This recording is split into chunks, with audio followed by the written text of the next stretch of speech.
In this video, I'd like to talk about the idea of a directional derivative, which is a sort of derivative of functions of more than one variable.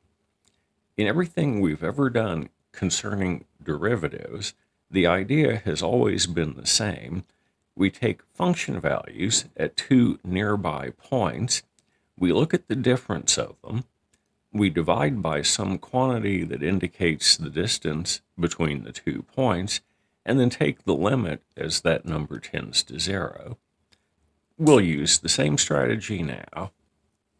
I'm going to imagine having a point, x equal a, y equal b, and I'm going to travel through that point in some particular direction. To describe the direction, I'll use a vector u that points in the direction that I'm traveling in, and for convenience, I'll make the length of u equal to 1.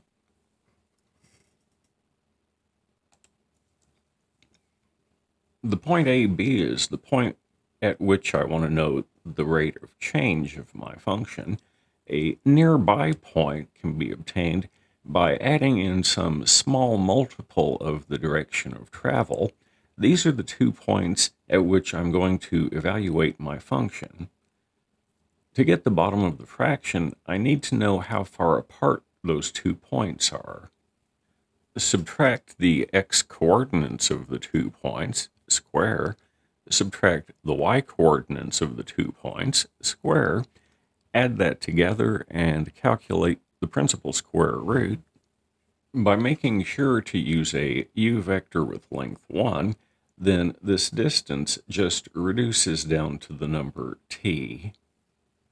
Subtract the 2 function values, divide by how far apart the inputs are, and this plays the role in our new context of what f of x plus delta x minus f of x over delta x did in the first semester. By letting the distance between the input points tend to 0, as usual, we will get an instantaneous rate of change. This is the rate of change of this function at this spot, AB, as I travel through the spot in the direction of vector u. The name that we're going to give this is the directional derivative in the direction of vector u of function f evaluated at the spot AB. Symbolically, we write capital D for derivative, subscript it with a vector u that tells me the direction we're traveling in, the name of the function we're thinking about, and the point at which we're interested in.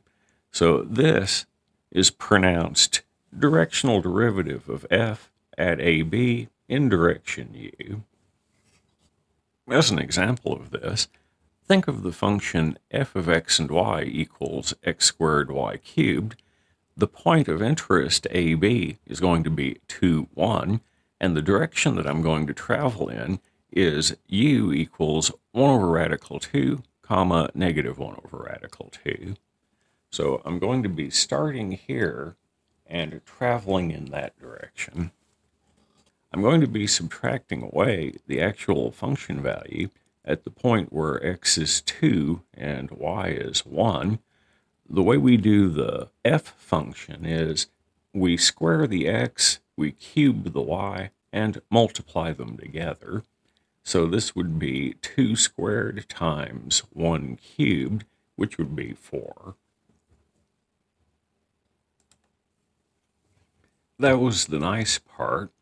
The rest of it, I've got to take the first number, the x number, at the other point and square it, take the y number at that point, cube it, and then multiply them together.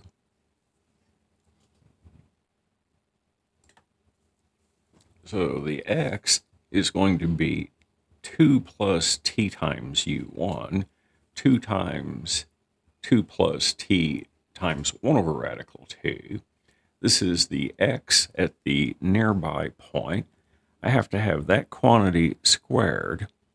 Also, y plus t times u2 will be 1 plus t multiplied by negative 1 over radical 2.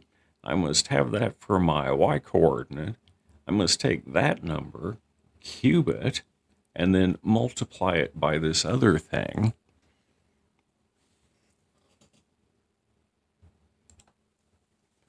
Obviously, to literally multiply all of this stuff out would be a major pain, although it wouldn't be difficult to do. So I'm going to attempt to do some trickery here. If you were to multiply all of this stuff out, there's going to be a constant term. You're going to get a 4 times 1. So there'll be a term that is equal to 4 from the first part of the numerator. Later, you subtract 4, so that goes away. So I'm not actually going to multiply that all out. In everything that remains after getting rid of the 4 that's produced there, everything is going to have at least one factor of t in it.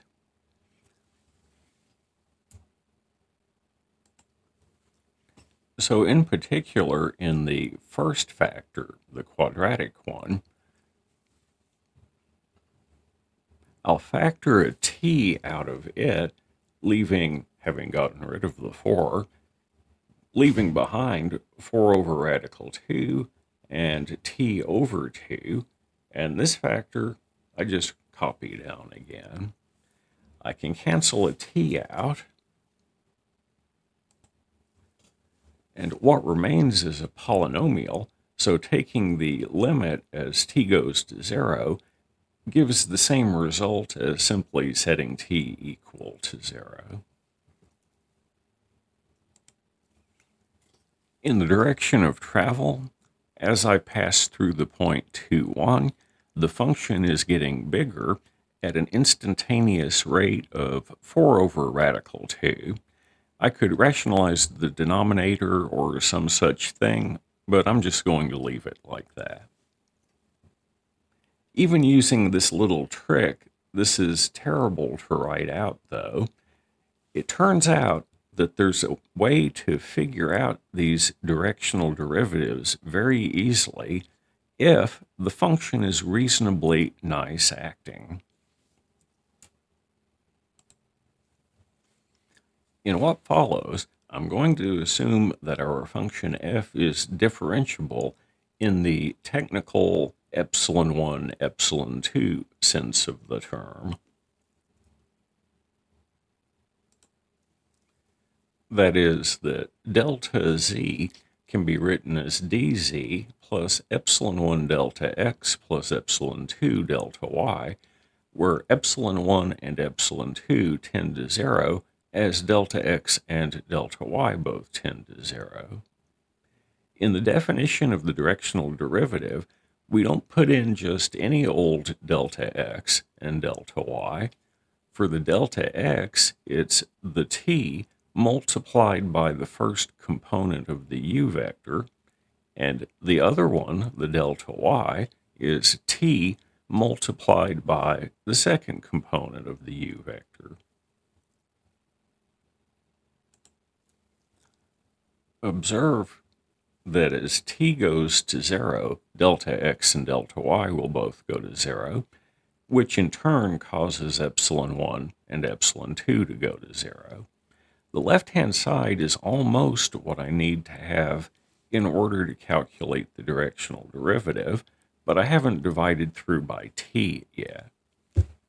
There's a factor of t there, there, there, and there.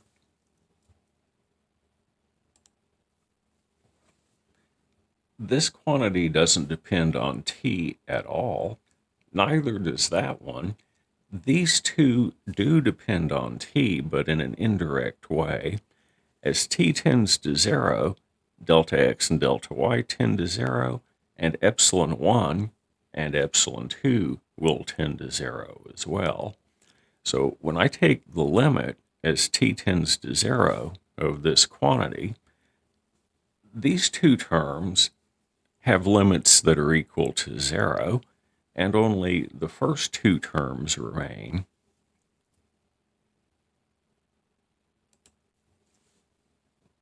If the f function is differentiable, then the directional derivative can just be calculated in this way.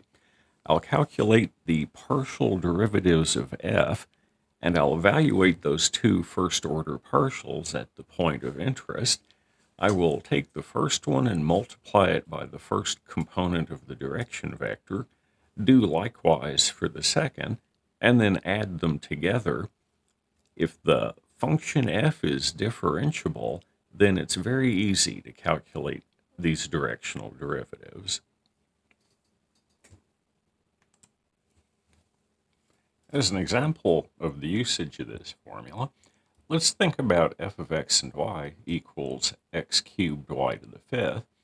The point that we'll be starting at is x equal 3, y equal 1, and we will be traveling in a direction parallel to the vector 1, 5. The 1 over radical 26 is to make the length of this u vector equal to 1, which was part of our setup. The partial derivatives are straightforward to figure out. At the point of interest, partial of f with respect to x is 27, and partial of f with respect to y is 135. I did the calculation with my calculator. The directional derivative of this function at the point of interest is 137.67 units of function value per unit of distance traveled. For the rest of this video, I'm going to assume that the function is differentiable so that we can use our nice formula if we want to calculate directional derivatives. That formula is this, and there's something very interesting about it. That number is a component of the u vector, the direction that we're going in, and that's the other component. The direction that we pick to travel in has nothing to do with what the function is, though, or its rates of change. This piece of information is the instantaneous rate of change of the function in the x direction at the point that we're interested in, and likewise, that's the instantaneous rate of change in the y direction. That piece of information is of the same type as that piece. This piece of information is the same as that in its nature. It's a rate of change of the function. If we want to think of it this way, we can write this formula in a vector way.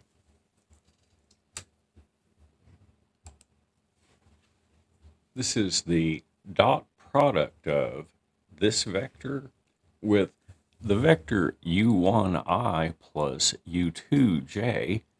That second vector is the u vector. It's the vector of length 1 in whose direction we're going. We're going to make up a fancy name for this vector, the vector of all first-order partial derivatives of the function at the point that we're interested in.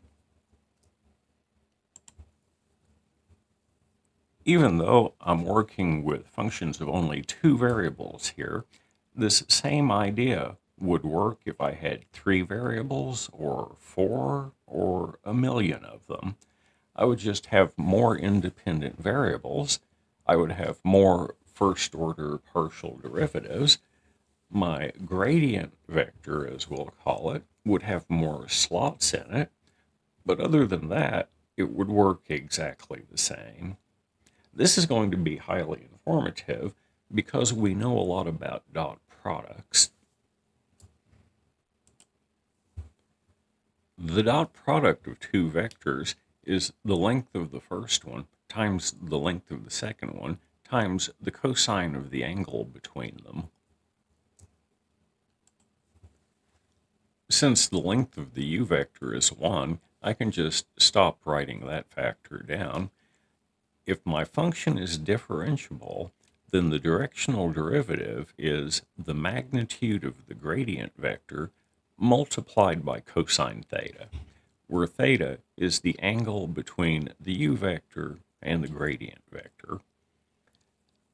This quantity doesn't depend on the direction that I'm going in. It only depends on the nature of the f function that I'm talking about.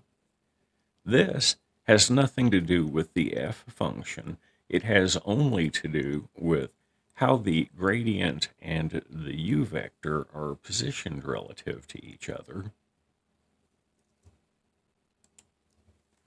Starting at some point, if I want to travel in a direction where the directional derivative is going to be as big as I can possibly make it, if I want to travel in the direction of greatest increase in function value, I would want to select the theta so that this is as big as possible. This has nothing to do with the direction that I'm traveling in, so the only thing that I could adjust would be the theta. Cosine of theta has a maximum value of 1, and that happens when theta is 0. So if I want to make the function increase as rapidly as possible, I want to travel in a direction that makes angle 0 with the gradient vector. I want to travel in the direction of the gradient vector. The value of this biggest directional derivative will be the magnitude of the gradient multiplied by 1.